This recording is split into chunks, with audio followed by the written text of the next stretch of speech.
Act 1, Scene 5. 8 in the morning was far too early for Gwendolyn. We sat in a ragged circle, legs folded like storybook Indians, yawning and clutching mugs of coffee from the refectory. Studio 5, Gwendolyn's lair, festooned with colourful tapestries and cluttered with scented candles, was on the second floor of the hall. There was no furniture to speak of, but instead a generous collection of floor pillows, which only increased the temptation to stretch out and sleep. Gwendolyn arrived, her usual quarter after the hour, fashionably late, she always told us, swathed in a spangled shawl, gold rings, thick as knuckle dusters, gleaming on her fingers. She was brighter than the pale morning sun outside, and almost painful to look at. "Good morning, darlings," she trilled. Alexander grunted a half-greeting, but nobody else replied. She stopped, standing over us, hands on her bony hips. "Well, this is just shameful. It's your first day of class. You ought to be bright-eyed and bushy-tailed." We stared at her until she flung her hands up and said, "On your feet, let's go!" The next half hour was devoted to a series of painful yoga positions. Gwendolyn, for a woman in her 60s, was disturbingly limber. As the minute hand inched towards the 9, she straightened up from her king pigeon pose with an ecstatic sigh that must have made someone besides me uncomfortable. "Isn't that better?" she said. Alexander grunted at her again. "I'm sure you've all missed me over the summer," she continued, "but we'll have plenty of time to catch up after convocation. So, I'd like to dive right in and let you know that things are going to work a little differently this year." The first time the class, besides Alexander, showed signs of life, we shifted, sat up straighter, and began to really listen. "So far, you've been in the safe zone," Gwendolyn said, "and I feel it's only fair to warn you that those days are no more." I looked sideways at James, who frowned. I couldn't tell if she was being her usual dramatic self, or if she really meant to make a change. "You know me by now," she said. "You know how I work.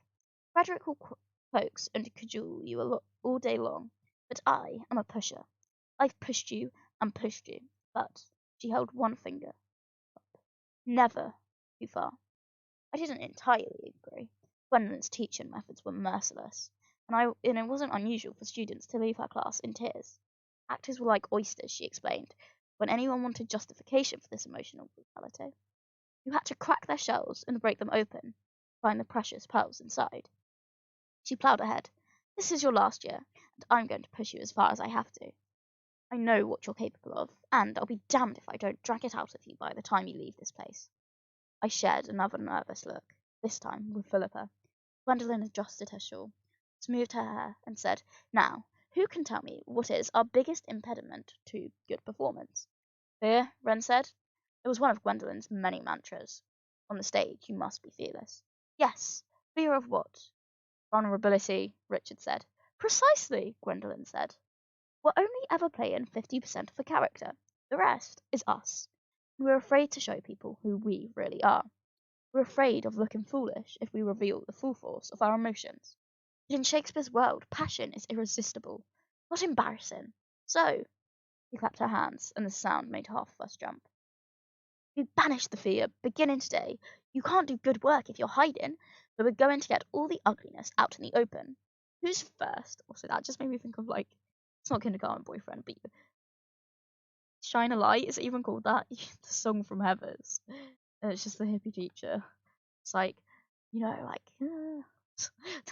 pretty helpful description. Um, anyway. "Who's first?" We sat in surprised silence for a few seconds before Meredith said, "I'll go." "Perfect," Gwendolyn said. "Stand up." I eyed Meredith uneasily as she climbed to her feet. She stood in the middle of our little circle, shifting her weight from foot to foot until she found her balance, tucking her hair out of the way behind her ears, her usual method of centering herself. We all had one, but few of us could make it look so effortless. "Meredith," Gwendolyn said, smiling up at her, "our junior pig." I didn't know I was going to say pig, so I was like, what the fuck is this word I committed? "Our guinea pig. Breathe."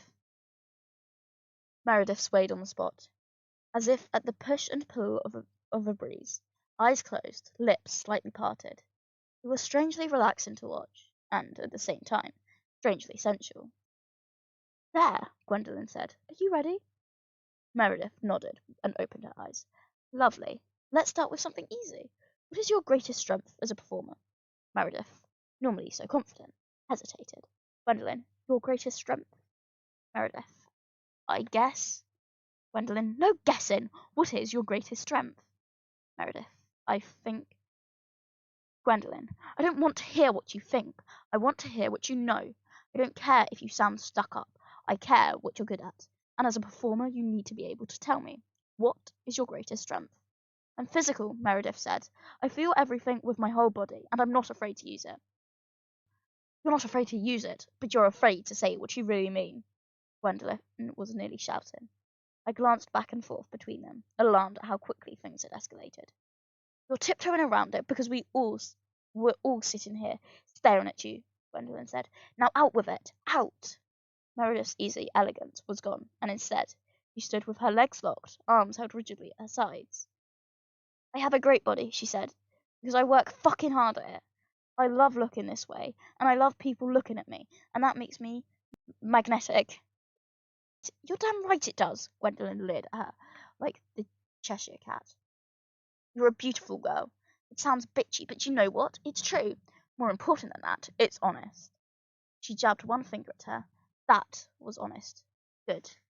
Philippa and Alexander both fidgeted, avoiding Meredith's eyes. Richard was looking at her like he wanted to rip her clothes off on the spot, and I had no idea where to look. She nodded and made to sit back down. But Gwendolyn said, You're not done. Meredith froze. We've established your strengths. Now I want to hear about your weaknesses. What are you most afraid of? Meredith stood glowering at Gwendolyn, who, to my surprise, didn't interrupt the silence. The rest of us squirmed on the floor, eyes flickering up at Meredith, with a mixture of sympathy, admiration, and embarrassment. Everyone has a weakness, Meredith, Gwendolyn said. Even you.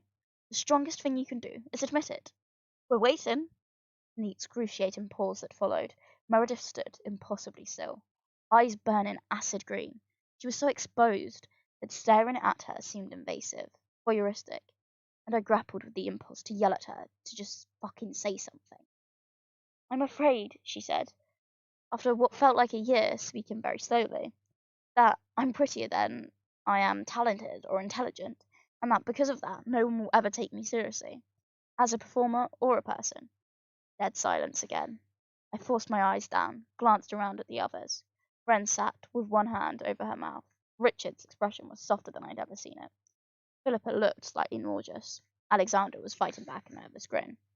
On my right, James peered up at Meredith with keen, evaluative interest, as if she were a statue, a sculpture, something shaped 1,000 years ago in the likeness of a pagan deity. Her unmasking was harsh, mesmeric, somehow dignified. In a weird, bewildered way, I understood that this was exactly what Gwendolyn wanted. She held Meredith's gaze. So long it seemed like time had stopped. Then she exhaled enormously and said, Good. Sit there. Meredith's knees bent mechanically, and she sat in the centre of the circle, spine straight and stiff as a fence post. All right, Gwendolyn said. Let's talk.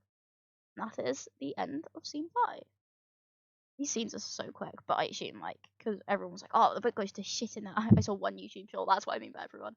But it's like, goes to shit, like, shit going down, not like terrible, the second half. So, yeah, I assume that will be longer.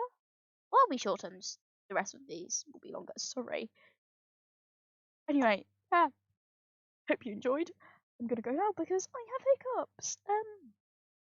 Yeah, I've got other audiobooks out, so, like, please listen to them, and if you've listened to them all, you check out my gaming content, or if you just comment down below, like, Quinn, I want more audiobooks, I'll do more, because I'll realise people like audiobooks, you know? Anyway, have a nice day.